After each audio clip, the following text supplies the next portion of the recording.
श्री स्वामी समर्थ. उपाशी मेलात तरी चालेल, पण या 4 लोकांना कधीही मदत मागू नका.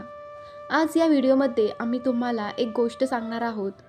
ही कथा आहे एका कावळ्याची, ज्या कथेत एका कावळ्याने अशा 4 ज्ञानवर्धक गोष्टी सांगितल्या आहेत. ही कथा खूप माहितीपूर्ण आणि प्रेरणादायी आहे. त्या 4 गोष्टी कोणत्या, ज्या कावळ्याने सांगितल्या आहेत? तर मित्रांनो, एकेकाळी एका जंगलात एक आपत्ती आली होती. अशी काय आपत्ती घडली की त्या जंगलात वर्षभर पाऊस पडला नाही. पाण्याचा एक थेंबही नव्हता. त्यामुळे जंगलात राहणाऱ्या पशुपक्ष्यांसाठी खायला काही शिल्लक नव्हते. सर्वजण भुकेने मरत होते. पशुपक्षी हळूहळू ते जंगल सोडून दुसऱ्या जंगलात जाऊ लागले होते. मित्रांनो, त्या जंगलात कावळ्याची एक जोडी राहत होती. कावळ्याची ती जोडी झाडाच्या फांदीवर बसली होती. कावळ्याची या मादी कावळीला खूप भूक लागली होती. कारण 3 दिवस झाले होते कावळीला काही खायला मिळाले नव्हते. कावळी बसून फांदीवर इकडे तिकडे पाहत होती. कुठेतरी खायला काहीतरी शोधत होती. तोपर्यंत काय होते की त्याच एका झाडाखाली एक कोल्हा मांसाचा तुकडा घेऊन येतो. कावळीने ते पाहिल्यावर तिच्या तोंडाला पाणी सुटले आणि कावळी कोल्ह्याला म्हणाली, "कोल्हा दादा, मी 3 दिवसापासून उपाशी आहे. आपण या मांसाचा थोडासा तुकडा आम्हाला दिला तर तुमचे खूप उपकार होतील." मित्रांनो, कोल्ह्याने कावळीकडे पाहिले आणि कावळी पतीसोबत कावळ्यासोबत बसली आहे. कोल्हा हुशार होता, कारण तुम्हाला माहिती आहे की कोल्हा एक चलाख प्राणी आहे.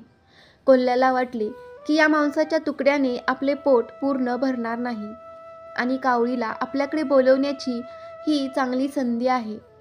आणि मग कावळीजवळ येताच आपण तिला मारून खाऊ, मग आपले पोट भरेल. मित्रांनो, मग कोल्हा कावळीला म्हणाला, "घाबरू नकोस कावळीताई, खाली ये आणि मी तुला हे मांसाचे तुकडे मोठ्या प्रेमाने खायला घालतो." कावळीही तयार होते आणि जेव्हा ती कोल्ह्याकडे जाणार होती तेव्हा कावळा तिला थांबवतो. कावळा म्हणतो, "वेडी झाली आहेस का? अगं, तो कोल्हा आपला शत्रू आहे. हा एक शिकारी आहे. जर तू खाली गेलीस तर तुला तो मारून खाईल." कावळी म्हणते, "असं काही होणार नाही. मी नक्कीच जाईन. तो असे करणार नाही." कावळा पुन्हा समजावतो, "माझा मुद्दा समजून घे. त्याच्याजवळ जाऊ नको, नाहीतर तो तुला मारून खाईल." तरीही कावळीला कावळ्याचं बोलणं समजत नाही. तर कावळा म्हणतो, "तुला असे समजणार नाही. चल, तुला एक गोष्ट सांगतो, मग तुला समजेल. माझी गोष्ट लक्षपूर्वक ऐक आणि नंतर पुढे जायचं की नाही ते ठरव." मित्रांनो, कावळी तिथे बसते, कोल्ह्याजवळ जात नाही आणि कावळ्याची गोष्ट ऐकू लागते. कावळा बोलू लागला आणि समजावू लागला, "ऐक कावळी, काही काळापूर्वी याच जंगलात एक वटवृक्ष होता आणि त्या वटवृक्षाच्या एका पोकळीत एक पोपट आणि मैना राहत होते. म्हणजे पोपटांची जोडी असायची आणि दुसऱ्या पोकळीत त्याच वटवृक्षात एक साप राहत होता. इथे मैनेने घातलेली सगळी अंडी तो साप खात असे.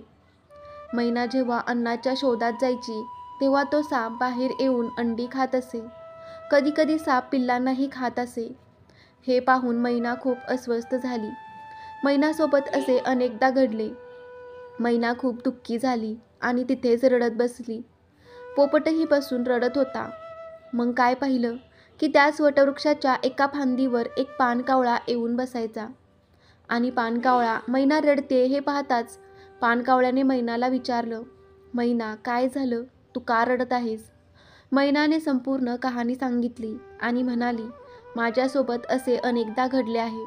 प्रत्येक वेळी जेव्हा मी अंडी घालते, मला मुले होतात, तेव्हा तो साप बाहेर येतो आणि आमची अंडी आणि मुले खातो. याचा आम्हाला खूप त्रास झाला आहे आणि आम्ही काही करूसुद्धा शकत नाही. आम्ही त्याच्याशी लढूही शकत नाही. तो खूप धोकादायक आहे. तो खूप दुष्ट आहे." मैनाची अशी वेदनादायक कहाणी ऐकून पाणकावळ्याला दया येते आणि पाणकावळा म्हणतो, "तू आमच्याबरोबर चल. जवळच एक तलाव आहे आणि त्यातून आपण मासे पकडू." मैना म्हणते, "तू काय बोलतोयस? मला समजले नाही." पण पाणकावळा सांगतो, "जेव्हा शत्रू बलाढ्य आणि मोठा असतो आणि त्याच्याशी जाऊन युद्ध करणे शक्य नसते, तेव्हा त्याला हुशारीने पराभूत केले पाहिजे." मैना म्हणाली, "ते कसे?" मग पाणकावळा सांगतो, जवळच्या तलावातून आपण काही मासे पकडू आणि थोड्या अंतरावर मुंगसाचं बीळ आहे आणि त्या मुंगसाच्या बिळाच्या दारात आपण एक मासा ठेवू. पुन्हा काही अंतरावर एक मासा ठेवू. असे करत करत शेवटचा मासा सापाच्या बिळापर्यंत ठेवू. मुंगूस बाहेर पडताच तो मासे खात खात सापाच्या बिळापर्यंत पोहोचेल आणि सापाला बघून तो त्याला मारेल. मग तुमच्या शत्रूचा नाश होईल. मैनाने पाणकावळ्याकडून अशी गोष्ट ऐकली तेव्हा तिचा विश्वास बसला. पाणकावळ्यासोबत जाते आणि तलावातून मासे पकडते. सर्वप्रथम मासे मुंगसाच्या बिळाच्या दारात ठेवते. त्यानंतर थोड्या अंतरावर एक मासा. असं करत करत सापाच्या बिळाच्या दारापर्यंत पोहोचतात आणि दारावर एक मासा ठेवून वर झाडावर बसतात. आता पाणकावळा मैनाला म्हणू लागला, आता थोडा वेळ थांब. आता बघ काय घडतंय ते. काही वेळाने काय होते, जेव्हा मुंगूस त्या बिळातून बाहेर येतो आणि जेव्हा त्याला दारात मासा पडलेला दिसला तेव्हा तो देवाचे आभार मानू लागतो आणि म्हणतो, प्रभू, आज तुम्ही माझ्यावर खूप मोठी कृपा केली आहे. जे अन्न आमच्या समोरच आणले आहे. मुंगूस मासा खातो. त्यानंतर मुंगूस पुढे सरकतो आणि पुढे त्याला दुसरा मासा सापडतो. मग तो सुद्धा तो मासा खातो. मग पुढे सरकतो आणि त्याला एक एक मासे मिळत राहतात आणि तो एक एक मासा खात खात तो साप जिथे राहत होता त्याच ठिकाणी आला. त्याच्या दारात एक मासा पडलेला होता. मुंगसाने तो मासा खाल्ला. मग त्याने विचार केला, याचे कारण काय? एक एक करून मासे मला मिळत राहिले आणि आम्ही खात राहिलो आणि इथे आलो. हे कोणाचे तरी घर आहे असे दिसते. आमच्यावर कोणी काही युक्ती खेळली आहे का? माहीत नाही. चला थांबूया आणि पाहूया या बिळातून कोण बाहेर येतंय. तो मुंगूस त्या सापाच्या बिळाच्या दारात बसतो आणि वाट पाहू लागतो. त्याला वाटतं की कोणी असेल तर काही वेळात तो नक्कीच त्यातून बाहेर येईल. मित्रांनो, काही वेळाने जेव्हा साप बाहेर येतो आणि मुंगूस सापाला पाहतो तेव्हा साप आणि मुंगूस यांच्यात भयंकर भांडण होतं. शेवटी मुंगूस जिंकतो आणि साप मरतो. हे बघून मैना खूप आनंदित होते आणि झाडाच्या फांदीतून पाणकावळ्याला हाक मारते, भाऊ, मी मनापासून तुझे आभार मानते, कारण या सापामुळे मी खूप अस्वस्थ झाले होते. आज तुम्ही आमच्या शत्रूला ठार केले. मी तुमचे खूप आभारी आहे. मैना खूप खुश झाली. इकडे मुंगसाला दिसले की पोपटांची जोडी बसली आहे. त्यामुळे मुंगसाला समजले, बरं, याचा अर्थ असा की हा सापळा ह्या मैनेनेच रचला होता. तेव्हा मैना मुंगसाला सर्व कथा सांगते. त्यानंतर मुंगूस म्हणतो, मैना, तू वरून माझेच आभार मानत राहशील, खाली येऊन आभार मानशील. ती मैना मुंगसाजवळ जाऊन बसते आणि मुंगूस तिच्यावरही हल्ला करतो आणि मैनाला मारतो आणि मारून खातो. पोपट विचार करतो की तो एका शत्रूपासून दूर जाऊ शकला नाही तोपर्यंत दुसरा शत्रू हजर झाला. हीच गोष्ट समजावून सांगताना कावळा कावळीला सांगतो की मैना एका शत्रूपासून सुटते तर दुसऱ्या शत्रूच्या तावडीत अडकते आणि मैना मरण पावते, कारण तो मुंगूस शत्रू आहे आणि तो आपल्याला सोडणार नाही हे ती विसरली होती. म्हणूनच कावळी, आता तू जाऊ नकोस. तो तुझा आणि माझा शत्रू आहे. तो तुला नक्कीच मारेल आणि चुकूनही या चौघांची कधीच मदतीची याचना करू नये. कावळीने विचारलं, कोण चौघे? कारण कावळ्याबद्दल कावळीची कुतूहलता आता वाढत चालली होती.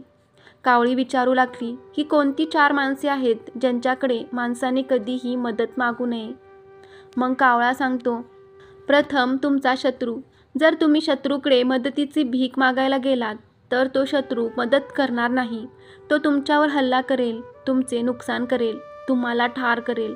त्यामुळे शत्रूकडे कधीही मदतीची याचना करू नये. दुसरा, गर्विष्ठ. तुमचा मृत्यू झाला तरी गर्विष्ठ व्यक्तीकडे मदतीसाठी कधीही जाऊ नका, कारण जर तुम्ही गर्विष्ठ व्यक्तीकडे गेलात तर तो तुमचा अपमान करेल आणि तुम्हाला काही देणार नाही. तिसरा, कपटी माणूस आहे. मदतीसाठी कधीही ढोंगी कपटी व्यक्तीकडे जाऊ नका, कारण जे ढोंगी असतात ते फसवे शब्द आणि फसवणूक नक्कीच करतात. ते मदत करणार नाहीत, परंतु ते त्यांच्या कपटाने तुम्हाला कुठेतरी अडकवतील. ते तुमचा गैरफायदा घेतील आणि तुम्हाला सोडून जातील. त्यामुळे तुमचे खूप मोठे नुकसान होईल आणि तुम्हाला कळणारही नाही. त्यामुळे फसव्या व्यक्तीकडे कधीही मदतीसाठी जाऊ नये. चौथा, व्यसनी आहे. कधीही व्यसनी व्यक्तीकडे मदतीसाठी भीक मागू नका, जसे की तुम्ही कुठेतरी जात असाल, वाटेत उभे असताना तुम्हाला कोणतेही वाहन सापडत नाही आणि कुठून तरी एक मद्यधुंद दुचाकीस्वार येतो आणि तुम्ही त्याला हात करता. तो थांबतो आणि त्याच्या बाईकवर तुम्ही बसता. तो दारूच्या नशेत असल्यामुळे नशेत असलेला माणूस बाईक कसा चालवतो हे तुम्हाला माहीत आहे. तो तुम्हाला नक्कीच कुठेतरी खाली पाडेल किंवा खड्ड्यात पाडेल, स्वतःही मरेल आणि तुम्हालाही मारेल. त्यामुळे मद्यधुंद व्यक्तीकडे कधीही मदतीची याचना करू नका. कावळ्याचं बोलणं ऐकून कावळीला समजलं की तिचा नवरा कावळा खरं बोलतोय, म्हणून ती कोल्ह्याजवळ जात नाही. मित्रांनो, ही कथा आपल्याला एक धडा शिकवते की उपाशी मरा, पण या 4 लोकांकडे मदतीची याचना कधीच करू नका. कपटी, शत्रू, गर्विष्ठ, नशेखोर अशा लोकांकडे मदत मागायला गेलात तर तुम्हाला काहीच मिळणार नाही. तुमचे नुकसान होईल, तुमचा अपमान होईल, तुमचा जीवही जाऊ शकतो. तर मित्रांनो, ही माहिती कशी वाटली कमेंटमध्ये नक्की कळवा. आवडली असेल तर लाईक करा. असेच नवीन नवीन व्हिडिओ पाहण्यासाठी आणि आपल्या चॅनेलवर तुम्ही जर नवीन असाल तर चॅनेलला सबस्क्राईब करा. श्री स्वामी समर्थ. जय जय स्वामी समर्थ. श्री गुरुदेव दत्त.